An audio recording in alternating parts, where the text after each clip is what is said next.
बंदों गुरुपद कंज कृपा सिंधु नर रूप हरि महामोह तम पुंज जासु वचन रवि कर निकर। श्रद्धेय महानुभावों, संत वाणी में आया है, बिन सोचे समझे जो करे उपाचे पछताए, काम बिगाड़े अपना जग में होता हसाए। इसलिए सोच समझ करके आत्मज्ञान से, शुद्ध चित्त पवित्र आत्मा से समझ बुझ करके हृदय रूपी तराजू पर तौल करके कोई भी कार्य करना चाहिए, जिससे कि आपका हानि नहीं हो और जगत भी आपके ऊपर हंसे नहीं। अन्यथा बिना सोचे समझे कार्य करने पर आपको बहुत बड़ी हानि उठानी पड़ेगी और दुर्गति आपका होगा और नाश भी होगा। कैसे, एक उदाहरण दे देते हैं। एक लकड़हारा अपने पत्नी और एक 6 महीना के बच्चा के साथ में अपना जीवन बिता रहे थे। वो लकड़हारा प्रत्येक दिन जाता था, जंगल से लकड़ी ला करके गांव में बेचता था, बेच करके जीविकोपार्जन करता था।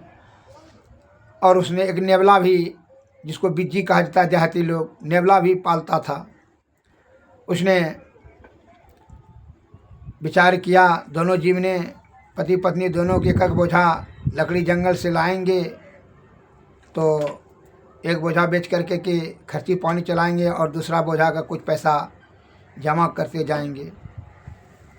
इस विचार से बच्चा को नेवले के भरोसे छोड़ करके दोनों जीव जंगल चले गए लकड़ी लाने के लिए। नेवला को कह दिया जाने से पहले कि बच्चे का देखभाल तू करना। तो नेवला ने हाँ में सिर हिला दिया।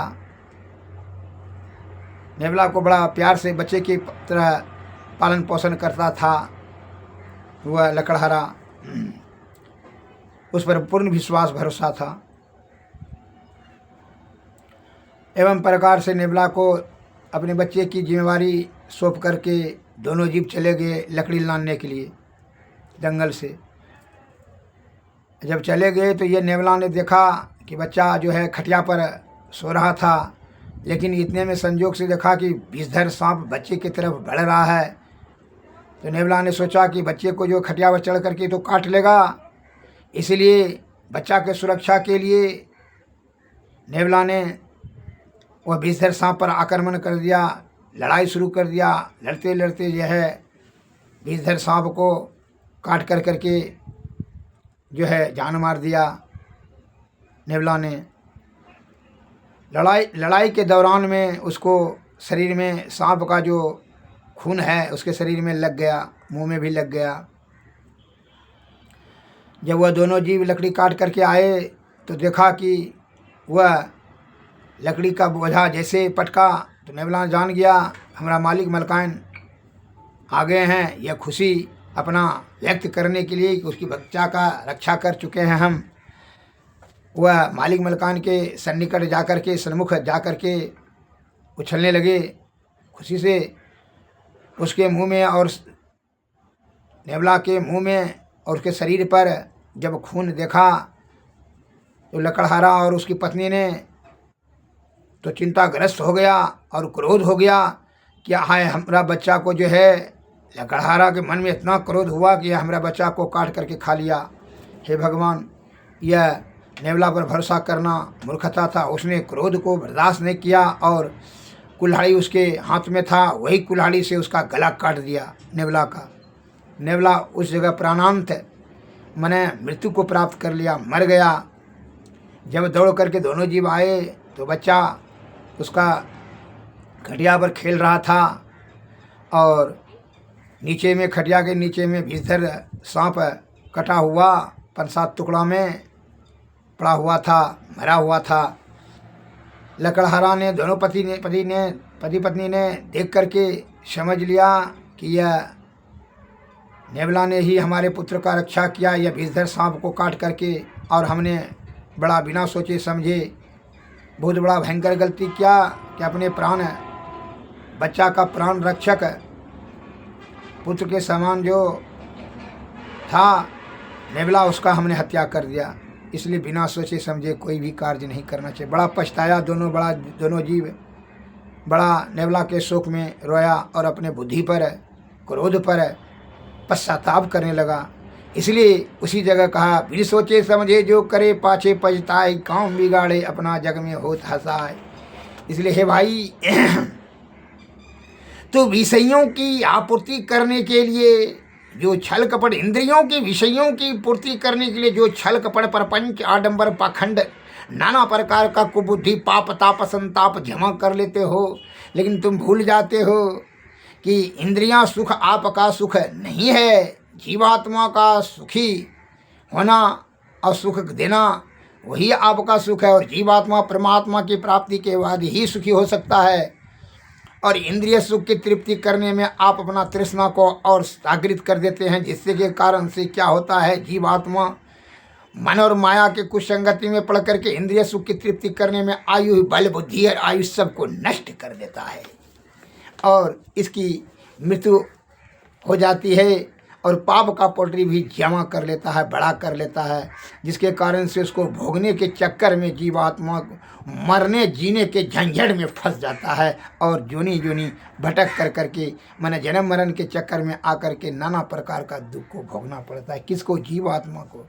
इसलिए अब संतों ने कहा, हे भाई जीवात्मा परमात्मा की प्राप्ति करने के लिए ही तो इस मनुष्य तन को ही एक मात्र अधिकार है, और मनुष्य तन ये जो बनाई गई प्रकृति के द्वारा बड़ी कृपा कर कर करके कि जीवात्मा को परमात्मा में ब्रह्म की प्राप्ति कर लेगा। कैसे?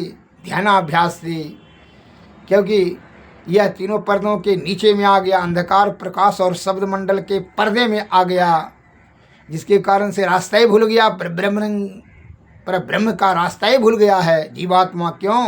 मन माया के कुचक्कर के कारण से। जैसे कुसंगति में चोर कि कुसंगति में सज्जन जन भटक कर कर करके पाप का दंड भोगना पड़ता है, चोरी का दंड भोगना पड़ता है, जेल सिपाही का मार खाना पड़ता है, जेल भोगना पड़ता है, उसी प्रकार यह जीवात्मा मनमाया के चक्कर में फंस कर करके अनेक पाप को पोटरी जमा कर लेता है और भोगना पड़ता है। जन्म मरण के चक्कर में फंस करके इसकी सुसंगति के लिए सद्गुरु के शरण में जाएं, क्योंकि बिना सद्गुरु की कृपा से विषय का त्याग, ब्रह्म तत्व का दर्शन और सहज समाधि अवस्था अत्यंत दुर्लभ है, उपनिषद बता रहा है। इसलिए क्यों ये तीनों पर्दों के लपेटे में आ गया है, अंधकार प्रकाश और शब्द मंडल। और सुषुम्ना में ध्यान करेंगे, यह भ्रिकुटी में दोनों भवों के बीच में जो है यह तीन नाड़ियां हैं, बायां दायां जो है इंगला पिंगला है, बीच में सुषुम्ना नाड़ी है। और सुषुम्ना में जब ध्यान चला जाएगा, पर्णव बिंदु जिसको कहते हैं, आधार चक्र, अज्ञा चक्र, उस पर जब ध्यान चला जाता है तब तो अंधकार और प्रकाश शब्द मंडल के ऊपर बढ़ जाता है, और जब ऊपर जाता है तब शब्द अनहद नाद मिलता है। अनहद शब्द में जो ध्वनि होती है, ध्वनि में जो ज्योति होती है, वही ज्योति में मन को लीन कर दिया जाता है। तब यह कुसंगति, मन और माया की सभी विषयों की कुसंगति जीवात्मा से छूट जाता है वहीं पर। तब उसको आदि शब्द मिलता है। किसको? जीवात्मा को। और जब आदि शब्द मिलता है तब वह धीरे धीरे निःशब्द में परिणत होकर करके कैवल्य ब्रह्म पद की प्राप्ति करता है, और तब वह मरने और जीने का झंझट से ही मुक्त हो जाता है। फिर मरने और जीने 84 लाख जोनी में किसी जोनी में जाने की जरूरत नहीं होती है। इसलिए सुषुम्ना ध्यान, जैसे आप सुंदर स्त्री को देखते हैं तो कामासक्त हो जाते हैं, स्वादिष्ट भोजन देखते हैं तो खाने के लिए ललायत होता है, रूप रस गंध शब्द स्पर्श, इसके चक्कर में फंस कर करके आप अपना दुर्गति को भोगने लगते हैं। काम क्रोध मद मोह लोभ ईर्ष्या राग द्वेष के चक्कर में फंस कर करके भाई यह जीवात्मा को 84 लाख जोनी के में धकेल देते हैं और अधोगति में चले जाते हैं। सदगति में जाने के बजाय दुर्गति में चले जाते हो। इसलिए सदगति प्राप्त करने के लिए सदगुरु के शरण में जा करके उनकी चरणों की सेवा कर करके उनकी कृपा प्राप्त करके, तब की कृपा जब प्राप्त करेंगे तो जुक्ति से भक्ति से तभी आपका मुक्ति होगा। इसलिए सुषुम्ना में ध्यान जाने के लिए करने की विधि को सदगुरु ही बताएंगे आपको। सुषुम्ना में जब ध्यान जाएगा, जैसे कि किसी स्त्री को देखते हैं, प्रेमी को देखते हैं तो कितना सुख मिलता है, स्वादिष्ट भोजन करते कितना अच्छा लगता है, खुशबू सुनते हैं तो बड़ा बढ़िया लगता है। ये जो है इस सब के चक्कर में जब वह ये सुख है, यही क्षणभंगुर सुख आप दुख का कारण हो जाता है, इससे आसक्ति हो जाता है। और जब संतों ने कहा, महात्माओं ने कहा क्या कि जब सुषुम्ना में ध्यान जाएगा तो कैसा आनंद होगा, उसके बारे में हमारे स्वामी महर्षि मही ब्रह्मदास जी ब्रह्मराध्य गुरु देव ने वर्णन किया है संक्षिप्त शब्दों में कि सुषुम्ना में जब ध्यान जाता है उस सुख का कैसा आनंद होता है, अत्यंत आनंद। उस आनंद का बखान शब्दों में नहीं किया जा सकता है। संक्षिप्त में उस पर प्रकाश दिया है कि जैसे सुषुम्ना में सुख मन की झीना नाल ते अमृत की धारा बही रही। सुषुम्ना जब ध्यान चला जाएगा उसके नाल में, जो सुषुम्ना का नाड़ी है, दशम द्वार जिसको कहते हैं, उसके नाल में जब जाएगा तो अमृत का धारा बरसता है वहाँ। ऐसा आनंद, उस आनंद का जैसे गूंगे को मिश्री खिला दिया जाए, पूछा जाए कैसा लगा, वह गूंगा करके उछल जाएगा। उसी प्रकार सुषुम्ना में अगर यदि सज्जन का ध्यान केंद्रित हो जाएगा तो कैसा आनंद मिलेगा, वो शब्द में वर्णन नहीं कर सकेंगे। इसलिए कहते हैं संतों ने, सुख मन की झीना नाल ते अमृत की धारा बही रही। मीन सूरत धार धर भाठा से सीरा चढ़ी रही। सुख मन की झीना नाल ते अमृत की धारा बही रही। गुरु मंत्र जप गुरु ध्यान कर, गुरु सेव कर यति प्रीति कर। गुरु की आज्ञा मान प्यारे कर, सदा गुरु की कही रही। सुख मन की झीना नाल ते अमृत की धारा बही रही। उस नाल का झीना द्वारा, उस नाल का झीना द्वारा गुरु तुझे देंगे बता। दऊ नैन नासा झीना, दऊ नैन नासा माध्य सन्मुख सुई अग्रदर ले लही रही। सुख मन की झीना नाल से अमृत की धारा बही रही। तुम तम फटे, तम अंधकार होता है, तम फटे ज्योति भरे आकाश का तू सैर कर। शब्द अनहत सार में मिल लहले सदपद को सही रही। सुख मन की झीना नाल ते अमृत की धारा बही रही। दुख दर्द भव दर्द के सवे मिटे, सतगुरु चरण दित से ही। गुरु भक्ति बिन कछु ना बनई, में ही सकल थम तन कही रही। सुख मन की झीना नाल ते अमृत की धारा वही रही। मीन तुरत धार धर भाटा से सीरा चढ़ी रही। गुरु मंत्र जप गुरु ध्यान कर, गुरु सेव कर यति प्रीति कर। हे भाई, गुरु का ही मंत्र जप, गुरु जो मंत्र देते हैं जप कर, ध्यान कर, उनके चरणों का, गुरु का सेवा कर। उनकी सेवा से आपको क्या होगा, जुक्ति मिलेगा, और जुक्ति से भक्ति, भक्ति से तब मुक्ति मिलेगा। फिर आवागमन का झंझट ही से विमुक्त हो जाएंगे। और क्या रूप रस गंध शब्द स्पर्श के चक्कर में, क्षणभंगुर चक्कर में, सुख के चक्कर में फंस कर करके अनेक दुखों का महादलदल में फंस जाते हो। इसलिए पहले ही अभी ही सद्गुरु के शरण में जाना उचित है। यह काम क्रोध मद मोह लोभ ईर्षा राग द्वेष से बचना चाहते हो, पूर्ण रूप से मुक्ति के लिए भक्ति अत्यंत जरूरी है। इसे सद्गुरु की कृपा से ही आप जानेंगे। इसलिए जब कहता है सुखमना में ध्यान जाएगा, तो सुषुम्ना में जब ध्यान जाएगा तो कैसा लगेगा। सुख मन झल झल बिंदु झल के, लखले भैया बंद पल के। सुख मन झल झल बिंदु झल के, लखले भैया बंद पल के। तिसर तिल में दृष्टि धरे, पिंड त्याग ब्रह्मांड चले। जब सुषुम्ना में ध्यान जाएगा तो पिंड का यह त्याग, हो जाएगा और ब्रह्मांड की ओर गमन करोगे, अर्थात ब्रह्म की प्राप्ति होगी। इसलिए संतों ने कहा सुख मनिया में मोरी नजर लगी, अगल बगल कहूँ दृष्टि न डोले, सन्मुख बिंदु पकड़ लागी, सुख मनिया में मोरी नजर लगी। ब्रह्म ज्योति खुल गई अंतर में, निशियंदियारी है 10 भागी, सुख मनिया में मोरी नजर लगी। दिव्य ज्योति को सुर प्रगट भा, सूरत सार सवद लागी, सुख मनिया में मोरी नजर लगी। बाबा देवी कहे मैं ही सो, ऐसे ही कर निश्चिदिन 10 भागी, सुख मनिया में मोरी नजर लगी। श्री सदगुरु महाराज,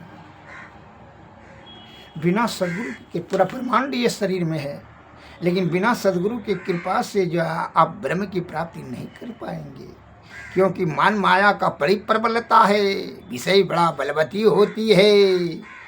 विषय का त्याग बिना सदगुरु की कृपा से ब्रह्म तत्व का दर्शन, विषय का त्याग और सहज समाधि अवस्था अत्यंत असंभव है।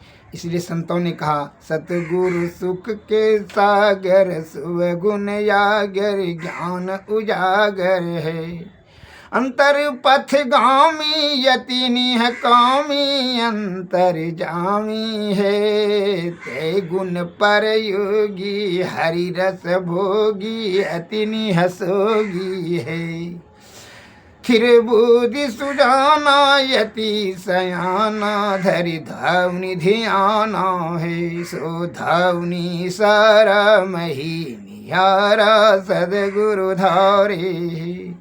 सदगुरु सुख के सागर, स्वगुण यागर ज्ञान उजागर है, अंतर पथ गामी यतिनी है कामी, अंतर जामी है। अर्थात कहने का तात्पर्य है कि यह इंद्रियां बहिर्मुखी है भाई, तो इंद्रियों से तो ईश्वर को प्राप्त करना चाहते हो। संत महात्मा सदगुरु कह रहे हैं अरे भीतर तू चले जा, अंतर्मुखी अंतर साधना से ब्रह्म की प्राप्ति कर सकता है। तो यह आंख कान नाक कान मुंह से नहीं करोगे, इंद्रियों के परे है, शब्द अशब्द के परे है, सत्य असत्य के भी परे हैं ईश्वर। अब तुम आंख से बोलते हो दिखा दीजिए, सुना दीजिए, चखा दीजिए, सुंघा दीजिए, मूर्ख कहेगा। और वह अंतर्गामी, इसलिए संतों ने कहा कि अंतर पथगामी, भीतर में चलो रे। ये सूरत को या 10वें द्वार के ऊपर सुषमना में लेकर के जाओ, तब अंधकार और प्रकाश और शब्द मंडल के तीनों के पर्दों के आर ऊपर हो जाओगे। तो ही जब अनाहद शब्द में जाएगा तो वही शब्द में जो ध्वनि होती है, ध्वनि में जो ज्योति होती है, वही ज्योति में मन लीन हो जाएगा।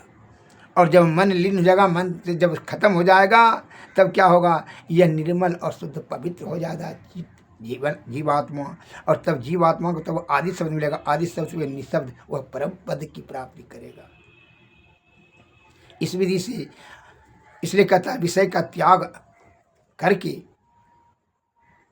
अंतर्मुखी अंतर साधना से ब्रह्म की प्राप्ति करें।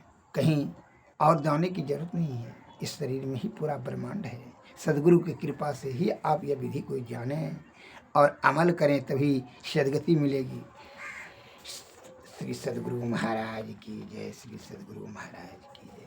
और तन मंदिर में कीजिए दृष्टि जुगल कर शन मुख दीजिए, चमकई बिंदु सूक्ष्म यति उजल, ब्रह्म ज्योति अनुपम लख लीजिए, जगमग जगमग रूप ब्रह्मांड, निरखी निरखी ज्योति तज दीजिए, शब्द सूरत भ्यास सरल तर, करी करी सारा सवाद गही लीजिए, ऐसी जुगति कया गढ़ त्यागी भव ब्रह्म भेद सकल मल छीगी भव खंडन यारति यह निर्मल करिमे ही अमृत रस पीजी आरती तन मंदिर में कीजिए दृष्टि जुगल कर सन मुख दीजिए। श्री सद्गुरु महाराज जय सद्गुरु। नमस्कार, जय हिंद।